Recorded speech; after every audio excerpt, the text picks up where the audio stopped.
नाजरीन, आपको आगाह करें दरिया खान से, जहां हमारे ब्यूरो चीफ राना अमजद बोबी के मुताबिक दरिया खान में चंद रोज कबल जुए के अड्डे पर पुलिस छापा। सहाफ़ी का खबर लगाना जुर्म ठहरा। सहाफ़ी पर तशद्दुद के वाक़े के खिलाफ प्रेस क्लब समेत दिगर सहाफ़ती तंजीमों का एहतजाज। तफसीलात के मुताबिक गुज़िश्ता रोज़ क्लोरकोट के मुकामी सहाफ़ी राना जाहिद शरीफ पर खबर लगाने के जुर्म में भरे बाजार में दिन दिहाड़े हंटरों, ब्लेड और डंडों से हमला किया गया। चेहरे पर तारकोल फेंक दिया। दाढ़ी की बेहुरमती की वीडियो बनाने के बाद सोशल मीडिया पर वायरल कर दी।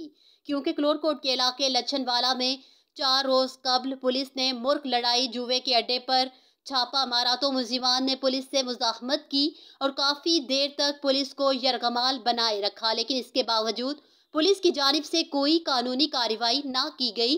वाक़े की खबर मुकामी सहाफ़ी राना जाहिद शरीफ के लगाने पर मुलजिमान को रंज हुआ और सहाफ़ी को तशद्दुद का निशाना बना डाला। प्रेस क्लब वर्किंग जर्नलिस्ट के अलावा दिगर सहाफ़ियों समेत मजहबी और सियासी रहनुमाओं ने फवारा चौक में एहतजाज किया और शदीद मजम्मत करते हुए कहा कि पुलिस पर हमला लेकिन कार्रवाई का ना होना इस अमर की दलील है कि उन मुलजिमान के पीछे सियासी हाथ है या फिर पुलिस जुराइम पेशा अफराद से खौफजदा है।